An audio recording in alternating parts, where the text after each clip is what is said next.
Hace 2500 años algo pasa en el mundo. En Occidente, en Grecia, hace 2500 años, la escuela de Epidauro descubren que cuando la relación con los enfermos es especial en cuanto a afecto, en cuanto a cercanía, algo en los enfermos se activa, y eso que se activa mejora su salud, e incluso consigue hacer frente a enfermedades que en aquella época se consideraban incurables. Y el más grande de todos ellos, el maestro Hipócrates, decía: no nos olvidemos que quien cura es el cuerpo. Los médicos ayudamos, quien cura es el cuerpo. El príncipe Gautama Siddhartha se dedicó 12 años a investigar qué pasaba en la mente, cuál era el origen del sufrimiento humano. Fijaros qué curioso lo que decía: para enseñar a los demás, primero has de hacer tú algo muy duro, has de enderezarte a ti mismo. Y si nos tuviéramos que enderezar en algo que no vemos, y si no solamente fuéramos homo sapiens sapiens, sino que además fuéramos homo demens, seres ansiosos, angustiados, envidiosos, violentos, y si hubiera una combinación extraña entre nosotros. Pues según el príncipe Gautama Siddhartha Sakyamuni Buda, hay algo en nosotros que necesita corrección. Hay una enfermedad en la mente que hace que nosotros nos veamos a los demás y veamos el mundo de una manera profundamente distorsionada. También hace 2500 años, el más sabio entre los chinos, Lao Tzu, curiosamente Lao Tzu decía: si estás deprimido es porque vives en el pasado. Si estás lleno de ansiedad es porque vives en el futuro. Si estás en paz es que vives en el presente. Es sumamente desafiante estar en el aquí y en el ahora, porque algo en nuestra mente distorsionada se va hacia el pasado o hacia el futuro y nunca estamos en el presente. Pues da la sensación que el presente lo damos por hecho. Pero es que Einstein intuía que había una realidad paralela y que éramos incapaces de verla con nuestros sentidos, con los 5 sentidos. Es decir, da la sensación que hay como 2 mundos paralelos y que nuestra percepción está congelada en uno. ¿Y si hubiera cosas interesantes en el otro? ¿Y si hubiera posibilidades sorprendentes? ¿Puede haber algo que no contemple la realidad médica, pero que pueda tener un impacto en la hipertensión arterial? ¿Puede haber algo que tenga la capacidad de mejorar la función cardíaca, de proteger al corazón, y que sea desconocido por la ciencia médica? Es decir, en la realidad médica pueden existir vacíos. Todos nosotros, cuando estamos cómodos, cuando estamos con buena salud, cuando estamos tal cual, bueno, pues la vida transcurre, discurre y fluye. Pero llega un momento en el que aparece algo que perturba nuestra vida, una tormenta. Puede ser de salud, puede ser un desengaño, puede ser una pérdida económica, puede ser 1000 cosas. Aparece una tormenta en nuestra vida. Y aquí entra un patrón reactivo típico del ser humano, pero no del Homo sapiens sapiens, sino del Homo demens. ¿Qué ocurre? Pues que emprendemos un proceso de enfrentamiento a eso que nos pasa. Nos enfadamos, nos ponemos de los nervios, empezamos a encogernos, a empequeñecernos, notamos como el estómago se hace un nudo, nos duele la cabeza, 1000 cosas. Esto es lo que el profesor Hans Selye, de origen húngaro, llamaba la fase de resistencia. Es decir, o te irritas, eres un desgraciado por lo que me has hecho, es que o huyes o te haces chiquitín, te quedas bloqueado. Y el profesor Hans Selye decía que esto, con el tiempo, te podía llegar a hacer enfermar. ¿Qué ocurría en el cerebro? Entonces, 3 estructuras que son muy importantes. La primera es la corteza prefrontal. La corteza prefrontal es la que nos permite ser eficientes en la vida. Cuando tú eres fino tomando decisiones, cuando estás entendiendo las cosas con profundidad, cuando aprendes cosas nuevas, no con todo el esfuerzo que normalmente algo nuevo lleva, sino que notas que vas fluyendo, es que la corteza prefrontal funciona excepcionalmente bien. Pero la corteza prefrontal está afectada fundamentalmente por esta estructura llamada amígdala, de tal manera que cuando la amígdala se activa, que es nuestro detector de peligro, bloquea la corteza prefrontal de tal manera que ni me entero de lo que tengo que hacer, ni puedo encontrar nuevos caminos para hacer frente al desafío, ni puedo aprender cosas nuevas.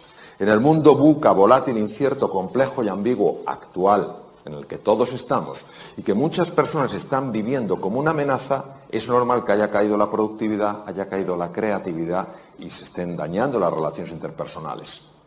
¿Qué se hace desde la medicina? Ansiolíticos y antidepresivos para neutralizar la amígdala. No digo que en algunos casos no estén indicados, pero ¿y si hubiera un sistema más natural para neutralizar la amígdala? Y luego hay otra estructura aquí que tiene forma de cabito de mar que se llama hipocampo, y el hipocampo es uno de los grandes reguladores de la amígdala.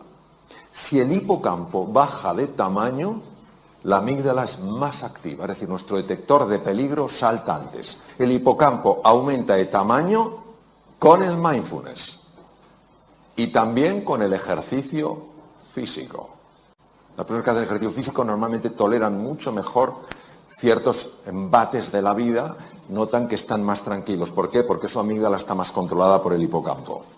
Entonces el hipocampo está regulando la amígdala. Cuando una persona está súper tensa, súper estresada y no encuentra sus espacios de calma, esos espacios de silencio, baja el tamaño físico del hipocampo porque mueren neuronas y la amígdala se enloquece, entonces se vuelve una persona más reactiva.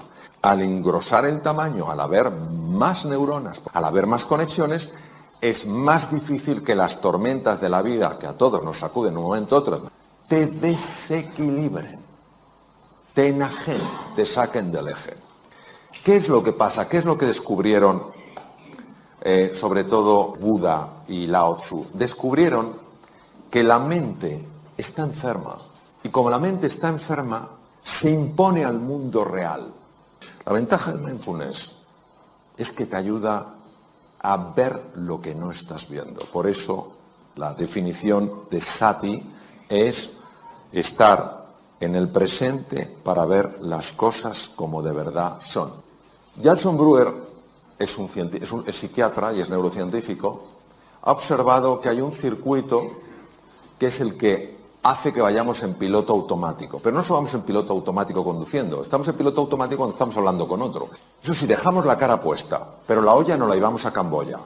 Y él se ha dado cuenta que con la práctica del mindfulness es espectacular su trabajo, se consigue reducir la intensidad de este circuito y activar otro circuito que es el más importante para ver las cosas como son y para tomar las decisiones que a ti te ayudan para salir adelante, para mejorar tu productividad, para ser más creativo, para ganar más dinero, para ser más cariñoso con los demás. Es sorprendente porque hace 2500 años estos científicos de la mente lo intuyeron, hoy la ciencia lo muestra. Es lo único que hace, no lo descubre, lo muestra. Desvela lo que estaba velado. Cuando se apaga la red neuronal por defecto, se activa la red ejecutiva central.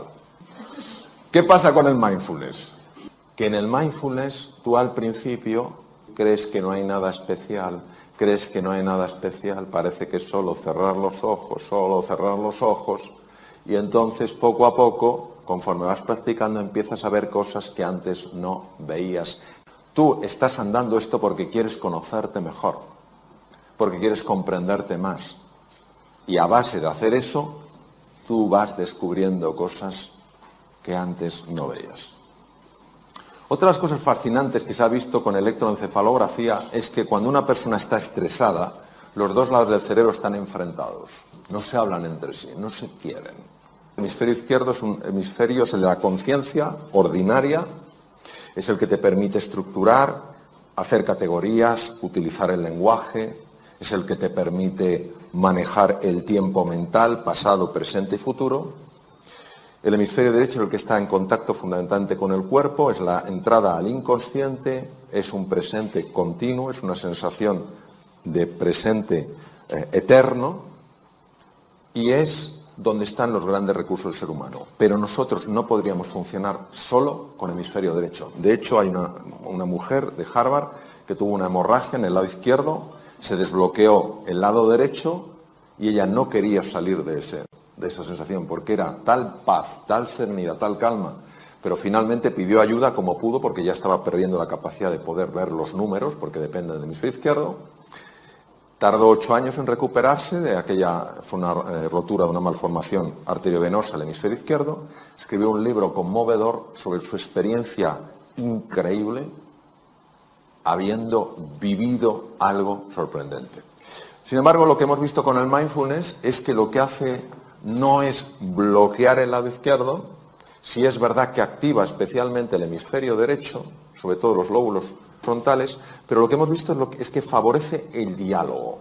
Favorece el diálogo. Cuando una persona está muy tensa, fundamentalmente son ondas muy rápidas, son ondas beta, sobre todo el alto beta, que son ondas de más de 30 hercios, es cuando una persona está, pues eso, en situación de alarma, tal cual.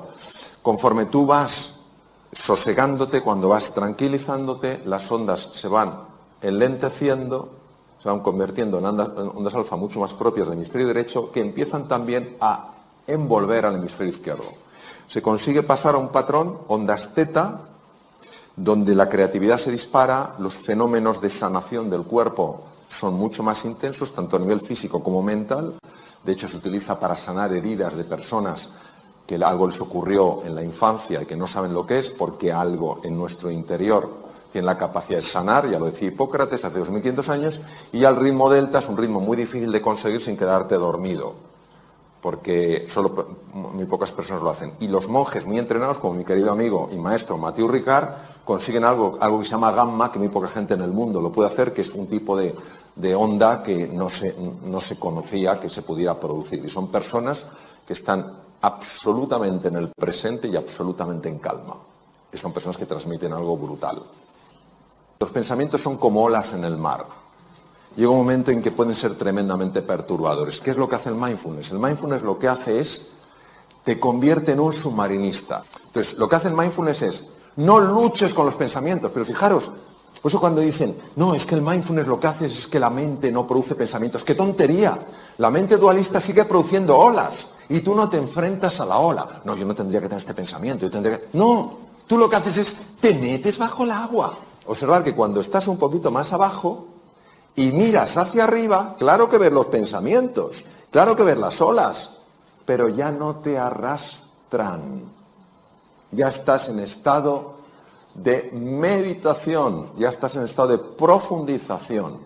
Y por eso, como el mundo mental genera tanta distorsión, al estar aquí, empiezas a notar una recuperación, una revitalización que no se puede experimentar arriba. Conforme tú vas entrando, va cambiando el patrón de ondas alfa, ondas teta, ondas delta. Llega un momento en el que empiezas a tocar, y lo digo por experiencia, el fondo del mar. Y cuando tocas el fondo del mar, se puede escribir, pero es algo de tal rotundidad que puede darte una fuerza para tomar una decisión tremendamente difícil. Te puede dar una claridad que no sabes de dónde ha salido, pero que ahora la tienes y antes no la tenías. Es verdad que en el fondo del mar empiezas a ver talentos que no sabías que tenías, y es verdad que empiezas a ver algo que no es agradable de ver, pero que es necesario de ver. Empiezas a ver que algunas de las cosas que más te molestan en la vida las estás provocando tú sin saber que las provocas. Porque nosotros somos todos muy hábiles viendo el efecto de las cosas, pero no viendo la causa. Cuando tú lo ves, ¿es una mala o una buena noticia? Que tú no sepas que estás causando eso no evita que sigas experimentando los efectos de eso. Cuando tú ves eso, lo puedes cambiar. Si no lo ves, no lo puedes cambiar, pero el efecto sigue estando. El poder del silencio. Quiero deciros que soy un apasionado de la ciencia. Y la ciencia para nada se opone a la dimensión trascendente de la existencia. Las realidades que no se pueden pesar ni medir son mucho más importantes que aquellas que sí se pueden pesar y medir. Nosotros tenemos dos sistemas que pertenecen al sistema nervioso. Tenemos lo que se llama el sistema nervioso simpático y el sistema nervioso parasimpático. El sistema nervioso simpático es el que se activa ante una amenaza. El parasimpático es el que se activa cuando una persona entra, por ejemplo, en un estado de serenidad y de silencio. Todo tiene que ver con la atención. La atención es la energía.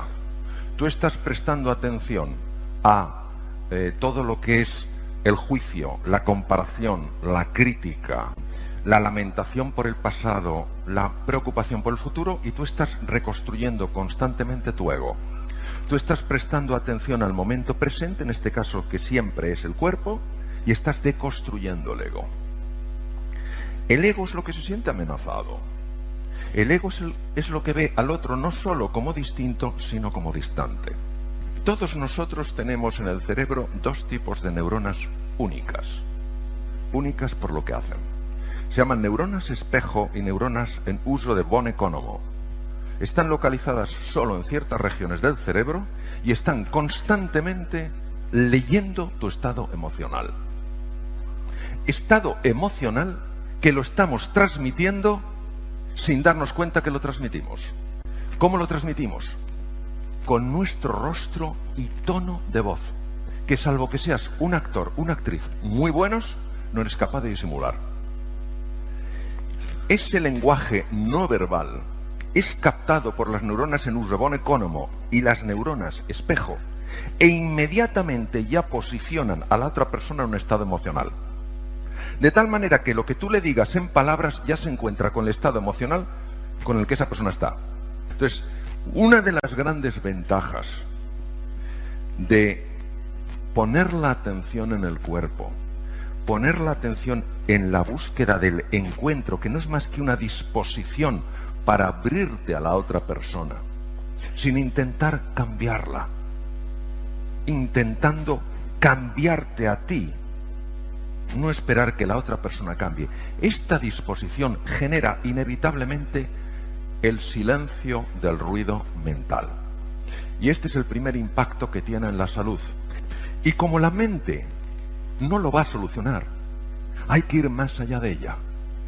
Y no se va más allá de ella levitando, se va más allá de ella llevando la atención al sitio donde ella no puede estar, que es en el presente, ya que la mente dualista, mente condicionada o mente egoica solo puede mantenerse estable en el pasado o en el futuro, lamentándote por lo que no hiciste, preocupándote por lo que puede suceder.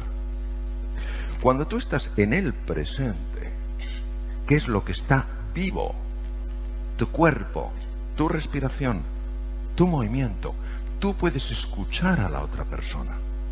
Porque no puedes escuchar si a la vez estás prestando atención al ruido mental. La atención en el ser humano no se puede dispersar sin ser profundamente alterada. No se puede dispersar. Entonces, cuando tú prestas tu atención en este estado de vacío a la otra persona, cuando tú haces eso en ese estado de vacuidad que no es que estés vacío, es que la mente no puede seguir contaminándote con su ruido, empiezas a ver cosas en la otra persona que hacen que lo que era distinto y distante pueda mantener ahora la condición de distinto, pero no de distante. Una de las cosas más maravillosas que se ha visto es que cuando tú favoreces este encuentro a base del silencio, es decir, de no juzgar al otro, de no criticarle, de no compararle, sino sencillamente de abrirte a entender su mundo. Cuando eso pasa, se han visto cosas fascinantes. La primera de ellas es la elevación en el cerebro de una sustancia llamada beta-endorfina. Es un opioide, un opiáceo interno, que tiene la capacidad de reducir el dolor. Se ha podido observar perfectamente que cuando la relación entre el oncólogo y el paciente es una relación de cordialidad, de acogida, de deseo de conexión, de deseo de comprensión, el dolor crónico baja en intensidad. Y baja en intensidad porque las dos áreas del cerebro, el cíngulo anterior y la ínsula de Ryle, que se activan en el dolor, bajan su intensidad por la secreción de beta-endorfina. Pero no solo eso, y sería bastante. Hay otra hormona que se libera cuando dos seres humanos se encuentran, y yo me encuentro con la otra persona cuando la cojo en lo que es, no en lo que a mí me gustaría que fuera. Y esa hormona se llama oxitocina. La oxitocina es un protector natural del corazón. El ser humano es un ser de encuentro, pero solo se encuentra con la otra persona cuando es capaz de acallar su ruido mental.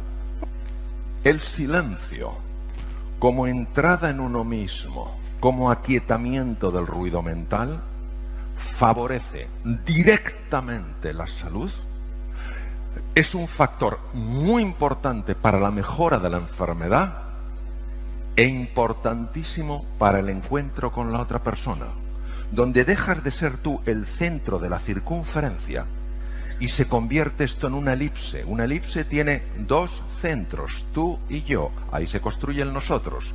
Esto es de Martin Buber. Entonces, ¿qué quiere decir? Que esa disposición, que es poquito a poco, cada uno a su ritmo, de permitir que la mente dualista, condicionada, egoica, cuya única referencia es un pasado que ni es real, es un pasado interpretado, se aquiete. Tiene efectos directos en la salud y directos en las relaciones con los demás. Bien, es muy importante el concepto de la neuroplasticidad porque se han visto cosas fascinantes a nivel del cerebro. Una de las cosas más bonitas que ha mostrado tanto la neurociencia afectiva, la neurociencia de los afectos, como la neurociencia contemplativa, que es lo que ocurre en el cerebro en los estados contemplativos, es decir, cuando tú buscas centrar tu atención en lo que está vivo aquí y ahora, en lugar de que la mente te arrastre para aquí y para allá, que no te enfadas, a todos nos lleva la mente tropecientas veces. El tema es que hagas como una mascotita, que la traigas sin arrancarla al cuello, es decir, que no te enfades contigo, pues eso, es que mido 100 veces, pues ya está. Pues no pasa, pues vuelves 100, y el hecho de volver con tranquilidad, con cariño, con firmeza y gentileza, esa es la práctica. Entonces, lo que se ha visto son cambios muy profundos en el cerebro que ya no nos sorprenden porque es la neuroplasticidad. Primera cosa que os quiero contar. Hay una estructura que fue un descubrimiento fascinante, que es el descubrimiento de que la mente jamás descansa. La red neuronal por defecto es lo que entra cuando tú no estás atento al presente.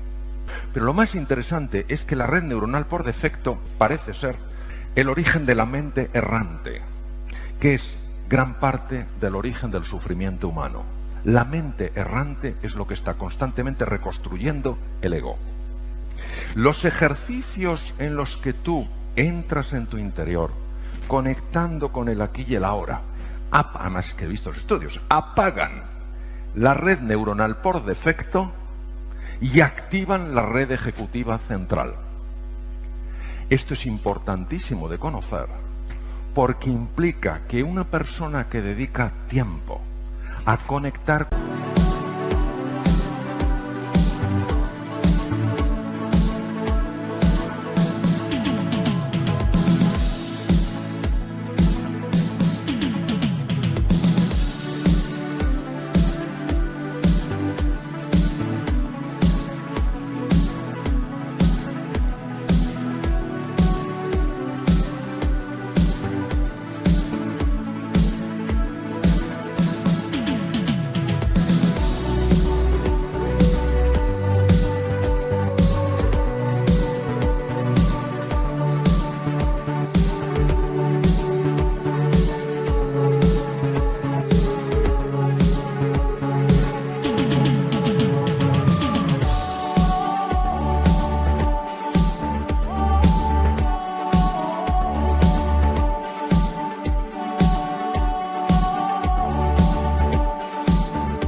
con su interior, no solamente está mejorando su salud, no solamente está mejorando el encuentro con otras personas, sino que está mejorando de forma directa su eficiencia para resolver problemas, porque es más creativa, porque está menos distraída, porque es más precisa en sus valoraciones.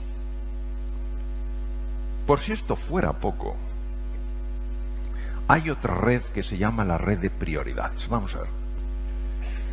La mente intuitiva es un regalo sagrado y la mente racional es un fiel sirviente.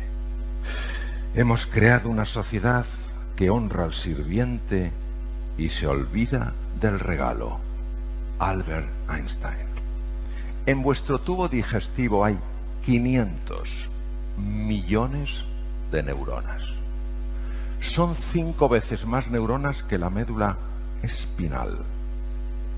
El tubo digestivo es el fabricante del 90% de la serotonina que es una hormona y un neurotransmisor que se utiliza. La serotonina es la hormona más importante en lo que se habla de estados de calma, estados de felicidad. Procede del tubo digestivo. El BDNF es una neurotrofina, es decir, es un factor de crecimiento de nuevas neuronas y nuevas conexiones. La mayor parte del BDNF se produce en el tubo digestivo, llega al cerebro y es básico para que tú te reinventes, para que te redescubras, para que te reconozcas. La mayor parte, el 80% de la defensa del cuerpo, del sistema inmune, depende del tubo digestivo. Pues bien, lo que sabemos es que cuando entramos en el silencio, cuando entramos sencillamente en esta presencia que a todos acoge, que a nadie rechaza, cuando entramos ahí, el tubo digestivo, que tiene su propio cerebro, empieza a mandar mensajes a un sitio especial del encéfalo llamado ínsula de Rayleigh. El corazón tiene 40.000 neuronas y ya se sabe que manda información por 3 canales. No, por 4, perdón. El primer canal es el ritmo eléctrico. El segundo es el ritmo electromagnético. Ya se han detectado cambios en el campo electromagnético procedente del corazón hasta 3 metros de distancia. Se llama el torus. Es decir, tú ya estás influyendo en la otra persona dependiendo de la situación de tu corazón. Pero es que además el corazón manda como en la selva. En la selva se comunican muchas veces a grandes distancias con el tam-tam. El propio pulso de presión del corazón está mandando mensajes. El corazón manda mensajes directos al cerebro y al tubo digestivo. Pues lo que se ha visto con técnicas altamente complejas es que cuando una persona entra en ese silencio sencillo y profundo, donde uno sencillamente conecta con lo que es, y reconociendo su grandeza, inevitablemente la reconoce en todo ser humano y en toda criatura, cuando pasa eso se sincronizan el encéfalo, el corazón y el tubo digestivo.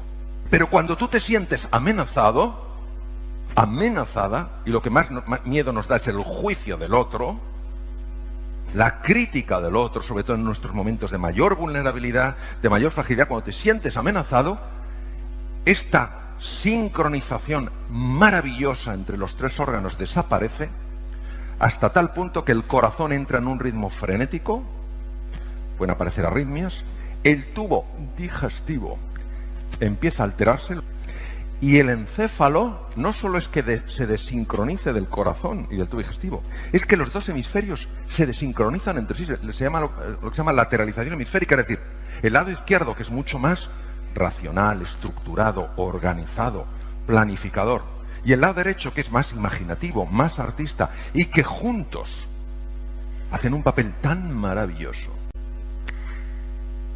dejan de sincronizarse.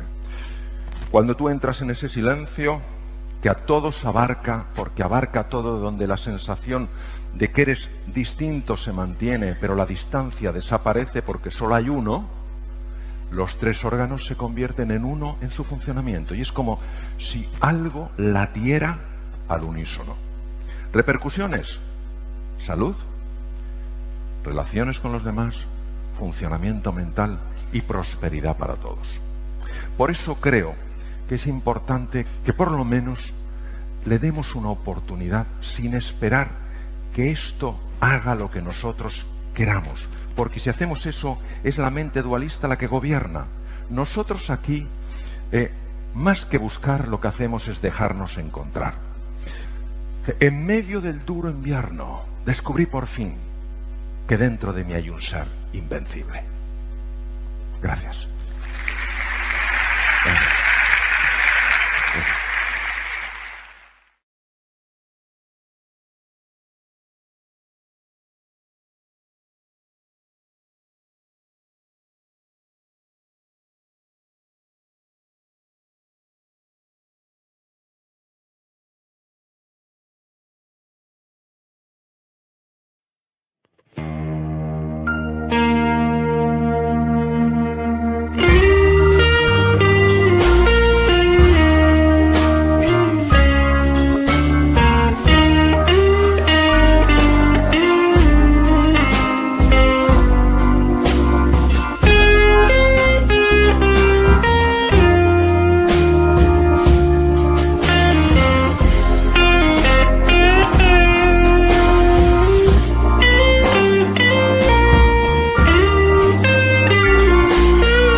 Watch the clouds just drift away. Rainbow in the rain, what a sight. Colors shining oh so bright. Dancing in the streets, so bright. Everything will be alright.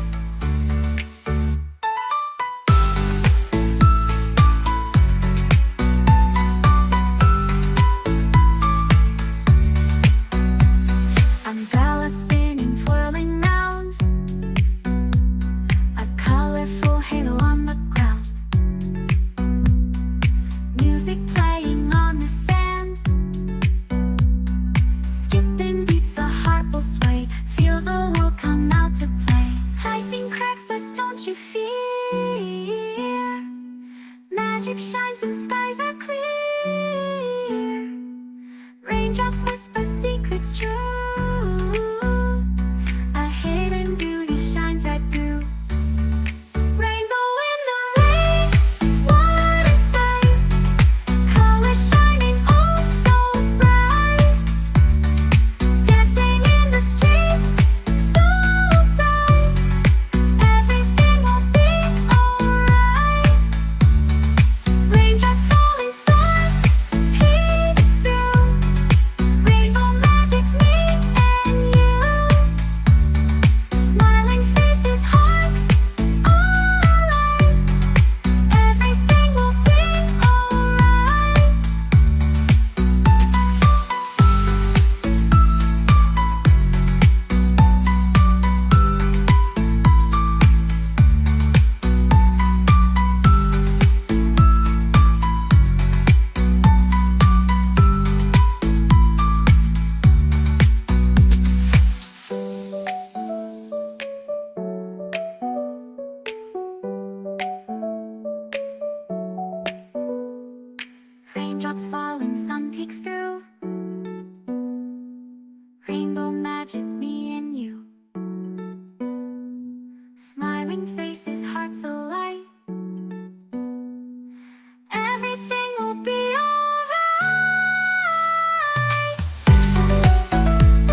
Thank